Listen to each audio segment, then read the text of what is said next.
बोल रही हूँ, सच सच बता दे तूने चोरी क्यों की? नहीं बताएगा तू? मैम साहब मैंने चोरी नहीं की है। तेरे सिवा कोई और नहीं आता है मेरे घर में? लेकिन मैम साहब मैं तो दूध देने आता हूँ। दूध देने के बहाने घर की और चीजों पे नजर डालता है तू। लास्ट बार पूछ रही हूँ, तूने ये चोरी की है ना?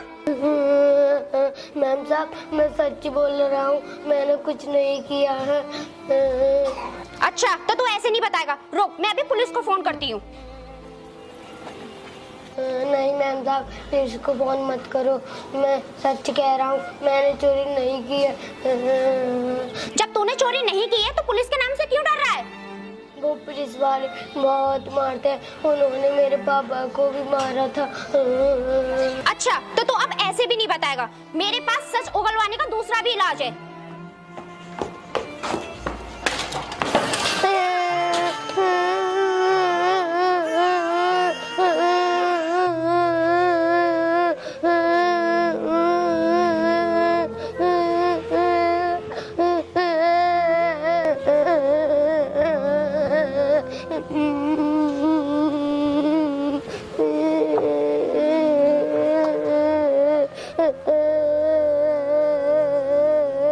बेटा तुम्हारे जैसे लोगों को ना ऐसे सबक सिखाया जाता है।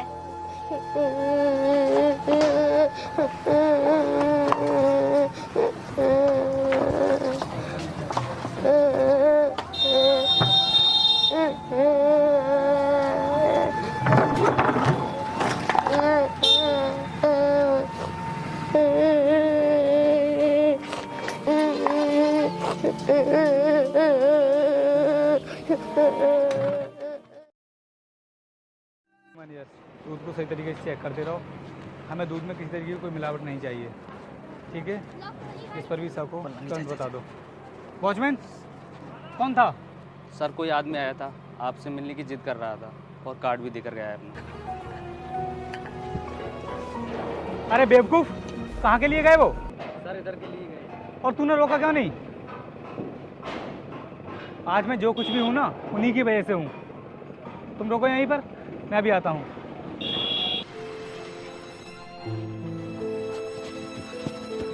रुकिए अंकल, मुझे मेरी भूल की इतनी बड़ी सजा मत दीजिए प्लीज। सर कौन है आप? मैं आपको पहचान नहीं पाया। अंकल मैं वही लड़का हूँ जिससे आपने कुछ साल पहले कुछ पैसे दिए थे डेयरी खुलवाने के लिए, और आज ये जो आप दूध की इतनी बड़ी डेयरी देख रहे हैं ना, ये मेरी ही है, जो आपके दिए हुए पैसों से मैंने खड़ी की है। आइए मैं आपको अपनी डेयरी में लेकर चलता हूँ।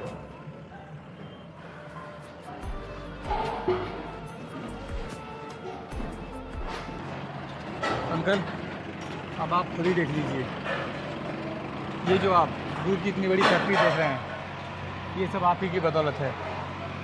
अगर उस दिन आप मेरी मदद नहीं करते तो मैं इतना बड़ा बिजनेस खड़ा नहीं कर पाता। और आपके दिए हुए पैसों से मैंने डेयरी खोली, वो अच्छी तरह चलने लगी, बुकिंग पर भारी मात्रा में दूध आने लगा। फिर उसके बाद मैंने पनीर का बहुत बड़ा काम डाल दिया। और अंकल अब ऐसी मेरी कई फैक्ट्री हैं। बहुत अच्छे बेटा, इसी तरह ईमानदारी से आगे बढ़ते रहो। और अंकल डेयरी खोलने के बाद मैंने आपको बहुत खोजा, लेकिन आप मिले ही नहीं। ये देखिए आप।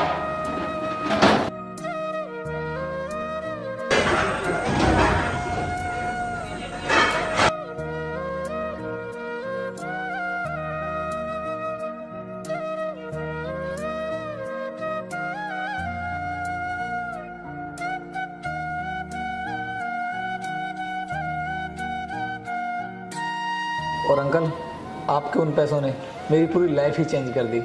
बेटा मुझे अपनी बेटी की शादी के लिए कुछ पैसों की ज़रूरत है, और मैंने सुना था कि इस फैक्ट्री का मालिक बहुत दयालु है, इसलिए मदद के लिए आया था।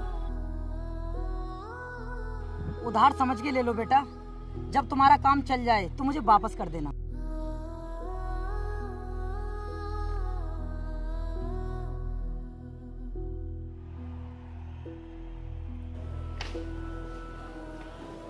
ये लीजिए अंकल, और अगर आपको और भी पैसों की ज़रूरत हो तो आप मुझे बेझिझक बता सकते हैं। और हाँ, मेरी बहन की शादी में कोई भी कमी नहीं आनी चाहिए। अरे बेटा, इतनी बड़ी रकम, मुझे तो सिर्फ 50,000 रुपये की ज़रूरत थी। कोई बात नहीं अंकल, अगर उस दिन आप मेरी मदद नहीं करते तो मैं इतना बड़ा बिजनेस खड़ा नहीं कर पाता। सर कुछ लोग इंटरव्यू के लिए आए हैं। ठीक है, अंदर भेज दो।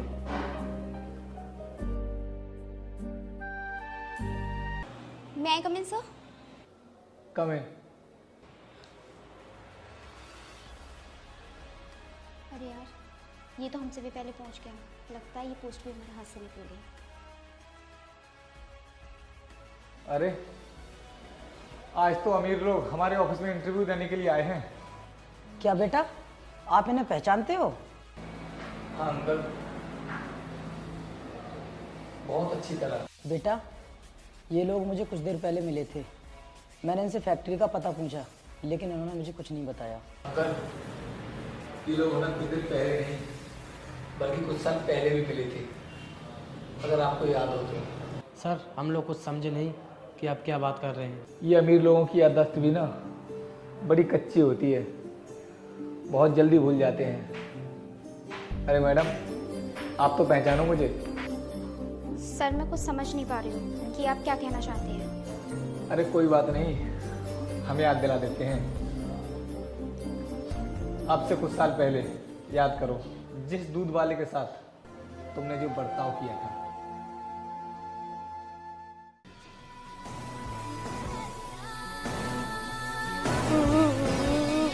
अच्छा, तो आप वही दूध वाले हो जिसका हमने दूध गिराया था? शुक्र है पहचाना तो सही, अमीरों ने एक फटीचर दूध वाले को। सर हमसे गलती हो गई, प्लीज़ पुरानी बातों को भुलाकर हमें माफ़ कर दीजिए। माफ़ तो मैं तुम्हें कर दूंगा, लेकिन तुमने मेरे दूध के साथ जो किया वो माफ़ करने के लायक नहीं है। और शायद आपको पता होगा कि हमारे हिंदू धर्म में दूध को ज़मीन पर गिराना कितना बड़ा पाप होता है। सर हमें दूध की कीमत अब पता चली है, जब हम पूरी तरह सड़क पर आ गए हैं। हम आगे से अब ऐसा कभी नहीं करेंगे। प्लीज़ हमें माफ़ कर दीजिए, और सर ये नौकरी हमें दे दीजिए। तुम लोगों ने अपनी दौलत के नशे में चूर होकर ना जाने कितने लोगों पर अत्याचार किए होंगे। अगर उस दिन अंकल मेरी हेल्प नहीं करते तो मैं भूखा रहकर मर गया होता।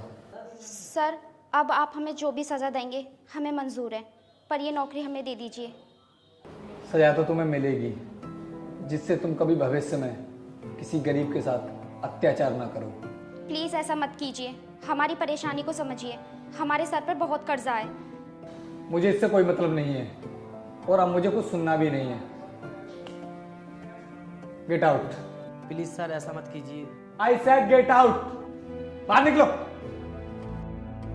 बेटे, बहुत अच्छा किया तुमने इन लोगों के साथ। अब मैं चलता हूँ। ठीक है अंकल। ख्याल रखना अपना।